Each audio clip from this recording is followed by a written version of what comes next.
te loolu bokk na ci li nga xam ne nii observatoire bi daf koy seet ndax ñun dund nañ fi lu metti fekke nañ fi lu metti loo xam ne di mbirum totti am na fi te loolu war na tax ba ñu bëgg ni bu mu fi amati mukk te observatoire bi jàpp naa ni dina liggéey liggéeyam di seet nit ñi di ñu mën di ñëw di seede parce que dama naan am na temps ñu am ku ma bind ni ma am na lu xew ci benn prison ci Sénégal ma ne ko nag il faut nit ñi tam jël seen responsabilité parce que yow bu dee dafa am lu xew nga yëg ko muy xaalis bu ñu jox ku waroon atte bu dee am na wala muy ku ñu torturé fokk nga jël sa responsabilité nga nangu ni man lii laa fekke lii laa am parce que tam balaa ngay mën a saytu dara nga xam ko mais bu dee ki ne yëg naa li mais dama ragal danañ la protéger mais fokk mu am lanceur d'alerte yu am fitu wax dégg nga loolu tam fokk ñu nangu ko mais bu nit ki ne li xew na mais ñemewul wax te ñun noonu nañ ko mën lañ la protéger du sotti kon damay tamit gën a ñaax ñi nga xam ne ñi dañuy fekkee ay acte yoo xam ne yii acte de torture la wala ñu jël nit di ko def su dul noonu di teggi yoon nit ki ñi ko gis ñi nañ am fitu wax ko ñun tam ñu mën jël suñu matuwaay protéger leen mais nañ ko wax te ñu wane preuve yi ñu mën ko topp ndax loo xam ne da nga ko wax ci gémmiñ rek te yow loo preuve yoon du ko mën seet te loolu tamit maa ngi koy wax fii parce que gisoon naa ci ay exemple pour Matam prévoir nañu constitution prison dans le cadre du premier am na sax ay listu kii la ma ministre des infrastructures yénne tey ci suba ci maison de justice yi ñu war a tabax ak prison yi kon Matam bokk na ci prison yi nga xam ne ñi ngi leen di tabax dans le cadre du Promus mu amoon ay lëndëm waaye nag ñi ngi ciy jóg pour xool naka la ñu mën a fexe ba kii yi dinañ ko mën a tabax ba nga xam ne dina gën a wàññi dina gën a wàññi nekk yu metti yi ndax bu nit ñi gën a am espace ñi ku nekk am sa lal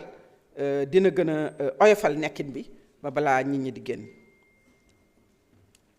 Alternative à l'incarcération c'est-à-dire lan la ñu mën a def kooku ñu ngi préparer benn séminaire sax parce que dañu jàpp ni dañu war a toog waxtaan indi procureur yi indi juge yi indi avocat yi indi organisation de droits humains yi indi nit ñi toog xool lan moo waral am na ay solution ay alternative yu bare ci jël nit tëj ko te lu ci bare duñ ko appliquer kon mais loolu nag dafa laaj waxtaanaat taxaw seetlu xool naka la ñu mën a def beneen bi mooy tamit formation yi ak tamit lan la ñu mën a def pour permettre prison yi ñu toog rek ñu mën a liggéey ñu mën a am ay activité bu yàggul bind naa gouverneur yëpp ni leen jox leen ma listu entreprise privée yi entreprise nationale yi fépp ci sa région ñan nga yaakaar ni ñoom mën nañu liggéey ak ñun pour ñu mën fa yóbbu ñi loxo teg seen yoon ñu mën fa liggéey liste boobu jot nañ ko kon ñi ngi préparé ba nga xam ne dinañ gën a yokk possibilité wu ñi nga xam ne yoon daf leen teg loxo ñu mën a liggéey mën a am ay activité du mbay mi rek am na zone ay région yoo xam ne mbay amu fa mais mën nañ def leneen ñu bool ko dans son entièreté parce que li ñu dama naan toujours DG administration pénitentiaire li ñu doon def dafa tuuti trop xeeb naa ko lool te mën nañu def lu gën a bare kon loolu dinañ ci taxaw tamit xool ko te yëg nga tam ci mbirum surpopulation yi président def na ñaari gas yu soreyantewul sax loolu kon dàpp naa ne bu ñu xoolee condition incarcération yi xool alternative yi nga xam ni mën nañ ko teg pour tamit ñu bare duñu leen tëj parce que mën nañ leen tegal bracelet wala mën nañ leen bàyyiwaat xool yooyu dinañ gën a wàññi boole kook nag tabax prison yi dinañ gën a wàññi conditions yi mais bu ko defee bu ñu wàññee conditions yi dina gën a yokk budget bi comme li honorable Fama di wax que ni ñu yokk seen lekk ñu gën ko améliorer parce que xam nañ ne montant bi état di def ci lekk bi tuuti na lool te tuuti na ci loi wu Sénégal waxuma xalaat au niveau international mais loolu luy gën a budget bi gën mooy bu nit ñi wàññee ko montant bi dina gën a yokku kon li ñuy lekk loolu yëpp c'est un tout du benn rek ay matukaay yu bara la ñuy war a jël pour ñu régler problème mu incarcération te defe naa ni observatoire bi liggéeyam di ñuy xool di surveiller liggéey bi dina tax ba ministère bi gën a taxaw te administration pénitentiaire ak ñeneen ñëpp sax gën a taxaw ci kile ci loolu.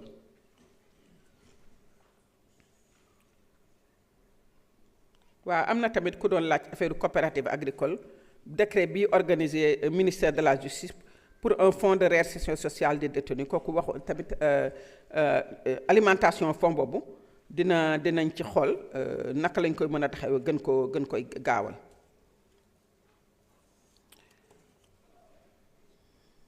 waaw wax naa ci affaire fouille yi ak affaire scanner bi nga xam ne bi ñu ngi koy jënd. waaw mbiru vol de bétail nag dafa nekk loo xam ne lii lu ñuy war a seet la ndax loi bu ñu teg la criminaliser ko ñu dawal tuuti ça fait quelques années quand même loi bi ñu ngi koy appliquer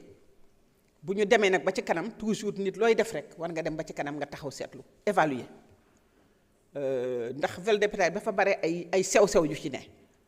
te war nañ ko xoolaat lan moo waral vol de bétail bi am na loi te nit ñaa mi ngi continuer di am kon war nañu xool loi bi naka lañu ko appliquer ak loi bi li mu wax beneen bi tamit war nañu xool y a des aspects sociologiques yu am solo boo demee ci yenn région boo demee ci prison bi rek boo gisee xale yi ñu bare ci vol de bétail lañ leen jàppe donc loolu mooy tax ñu naan sax région bu nekk ak réalité am na région yoo xam ne boo fa demee nga dem ci prison bi da nga gis xale yi da nga xam ne ñu ci bare vol de bétail lañ leen jàppe kon war nañu xoolaat tam te c'est des mineurs war nañu xoolaat kon application loi bi ni mu demee mais tamit lu tax ñu loi bi am ba tey ñu continuer di sàcc jur yi naka lañ ko kilee am na lu ñu ci waxoon ci technologie parce que y a beaucoup de pays dans le monde yoo xam ne technologie moo ko réglé identification bétail bi ba nga xam ne bétail bu ko laalee rek borom dana xam ci téléphone am sax ni laal nañu sama bétail donc yooyu yëpp xëy na tamit y a des mesures alternatives yu ñu mën a def yoo xam ne mooy gën a ñoŋal loolu te ñi ngi ci liggéey tamit.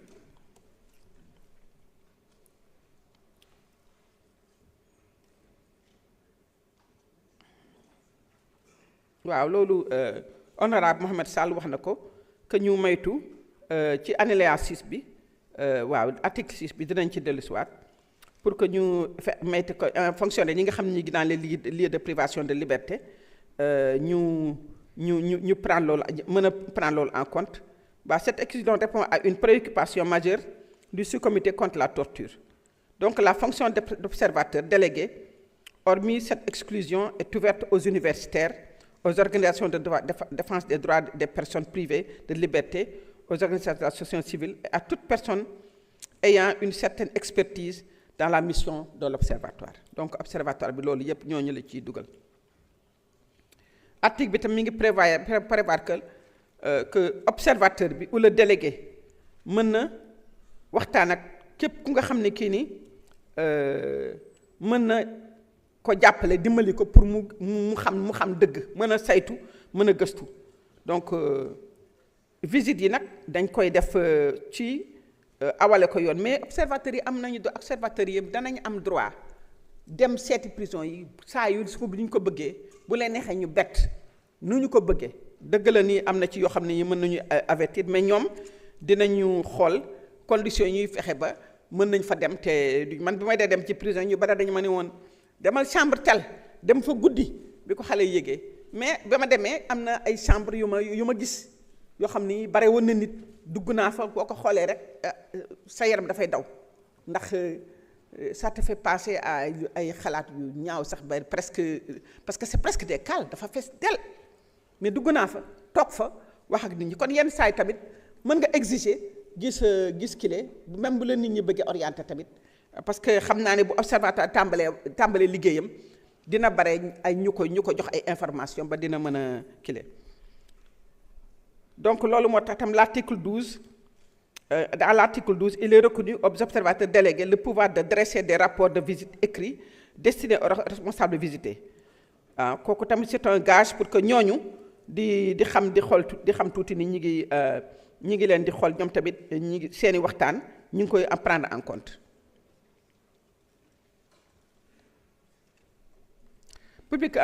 Honorable Sall tam laajte na publication rapport observatoire national bi muy demee. Le texte de 2009 prévoyait simplement que le dit rapport est publié après sa transmission au chef de l'État, sans préciser à qui appartenait la charge de la publication. L'article 14 amendé vient régler ce problème en mettant la responsabilité de la publicité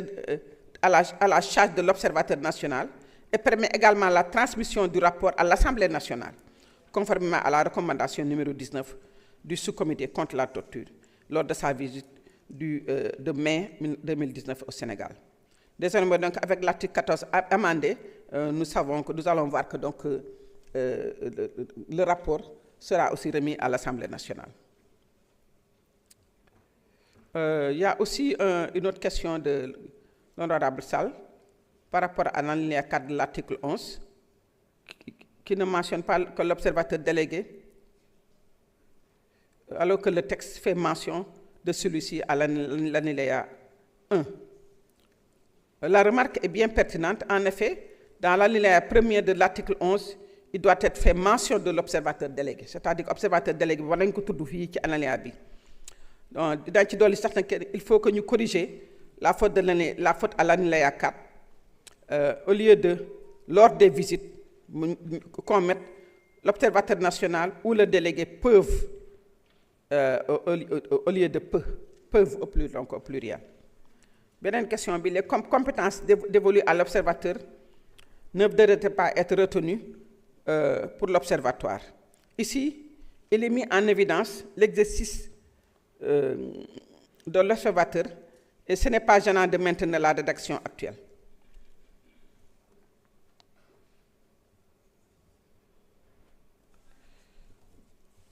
Ma bëggoon rek tamit ñëw ci dire que donc demander à ce que l'article 86 du règlement intérieur de l'Assemblée nationale ñu accepter ko ñu intégrer ko. Donc je pense que c'est ce que j'avais comme commentaire parce que j'ai dépassé mes minutes. Je pense que le ministre de l'Intérieur a été interpellé. Ñu bare am nañu ay wax yu ñu yóbbante ministre de l'Intérieur. Yàpp naa ne ministre de l'Intérieur dina fi ñëw te bu ñëwee dina tontu ci question yooyu ma leen di wax rek ni dootul yàggati enquête bi dina joxe résultat suñu doom ji ñu koy delluwaat jaale ay waajuram di ko jaale sénégalais yi di ko jaale étudiants yi di ko jaale suñu bopp muy lu tiis ci képp koo xam ne kii rek waajur nga ngay baay nga yaay ñàkk doom joo yar ba mu toll noonu yabal ko mu jàngi mu ñàkk bakkanam kenn ñaanal ko sax sa noonu kenn ñun ñaanaluñ ko suñu bopp muy dal kon lépp lu ci war ci enquête def nañ ko ci moo tax yàkkamti gi amoon na mais nag dañu ne nañ ko gëstu ba mu jeex tàkk ba nga xam ne bu ñu ñëwee fii dëgg rek lañ leen di wax bu ñu ñëwee di wax ndek Sénégal yi dëgg kese lañ leen di wax kese leneen du ci rax du dëgg te incha allahu rabbi du yàggati dara dinañu taxaw procureur dina ñëw expliquer enquête bi lan la demee te dama ko suivre man ci sama bopp ba mu egsi fi mu egsi kon ñuy ñaan sénégalais yi ni nañu dégloo li enquête bi di wax te ñu xam ne amul dara loo xam ne ñu dañ leen ko wax te du dëgg dama koy xool ci ni bu doon mën naa ko jur noonu laa ko xoolee wala muy sama sët wala sama doom kon li ci war rek def lañ ko ci te lu ñu leen ci wax rek mooy dëgg ndaxte nag ñun mësuñu ku ñu xool xam ne lu caaxaan wala du dëgg mësuñu ko def te du fii lañ koy defee waaw ñu jël si nag di wax ni balaa may teeral rek que ni Sénégal dama waxoon am lu ma waxoon barki dem bi mais foog ma waxaat ko tey ndax dafa am lu ñuy wax fii di ko répété waat ma ne nag dafa mel ni dafa am ñoo xam ne ñu duñu am amnésie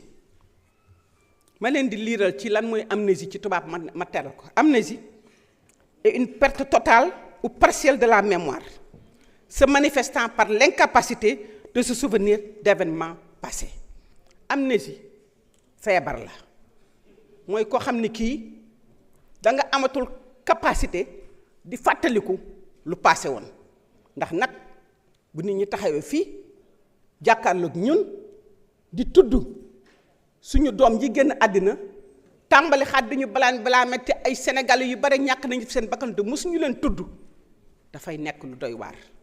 moo tax ñu jàpp ni xëy na dafa am ñoo xam ne ñi dañu fàtte wala boog dañu teyatul li ñu nekke mënatu fàtte loolu parce que nag dañuy politique xëy na mais politique tamit na nga ko ànd ak dëgg ñun ñëpp ñoo bokk Sénégal bu kenn utiliser bakkan bu tëdd di ko politiquer kooku rafetul du yoon te kenn du fi xale ay njàccaar rek a fi ne ay nit ñu jàng am xam-xam am xalaat mën na discerner ñoo fi nekk xale yi ndaw yi sax kenn mëntu leen nax kon nga la waay nañu nangu ni bakkan tëdd na nañu nangu ni yàq am na nañu nangu ni am na ay takk der yu def yu lu sulul noonu ñu enquête ko képp ku nga xam ni kii ni am nga responsabilité ñun meluñu ni woon ñu fi newoon di yoon dina dal sa kaw kenn du fi rey wala nga jël nit yàq alalu jàmbur maa nga dóor nit maa nga torturer nit ñu lay bàyyi de la làq ñëw fii assemblée nationale duñu la tudd sax loolu du fi amee ndax ñun dañ doon xeex pour lii am xam nga Sénégal neex na tey bu Sénégal nit ñi amee fit di taxaw di wax li ñuy waxee di wax li ñuy wax nga xam ne Sénégal changé na te loolu lañ doon xeex dañu doon xeex pour ñu dëkk ci Sénégal boo xam ne bii ku nekk am nga droit wax sa xalaat ku nekk am nga droit say cay dégg nga ŋàññi lu dul dëgg mais nag na nga ko def ci wax dëgg na nga ko def ci wax yoon mais ni man taxaw naa fii rek lu ma neex ma wax kooku du yoon rafetul ndax gis nga ñun ñëpp dañu am ay doom dañu am ay sët ñuy suñu ay nawle kon war nañu rus toog ci télé bi wala toog ci rajo yi wala toog fii assemblée di wax waxoon xam ne sa doom bu ko xoolee dans son âme et conscience dafa naan sama waajur bi waxul dëgg noonu la ñu war a jëkk a yare suñu doom ci wax dëgg ci taxawu yoon bu ñu bëggee sénégalais yoo xam ne yi dañu nekk ñoo xam ne ñi sàmm ak yelleefu doomu aadama dañuy xeex pour seen réew ku nekk am nga foo bokk ku nekk am nga droit politique nga def ko mais nag ku nekk tamit na nga def dëgg mais bul manipuler opinion bul wax lu dul dëgg mais bul dëgg sa tànk ci loo xam ne dafa nekkul woon dëgg tey nga ñëw naan yaa ngi utiliser ay waaso ak ay Sénégal loolu passé nañ ko élection présidentielle yi wane nañu waxu waaso kenn du leen déglu élection législative yi kone nañu ko xool assemblée nationale bi nga xam ne Sénégal yi yeewu dañu yeewu nga xam ne kenn mënu leen manipuler kon nag bu leen ci ñaaw nañ ci rafet ñu def ko ci yoon rafetal ko te xam ne ñoo bokk réew mi te kenn mënu ko taal ku fi wax damay taal Sénégal dañ lay jàpp teg la ci yoon parce que kenn mënu ko taal te kenn sañu ko taal maa ngi leen di gërëm di leen sant jërëjëf.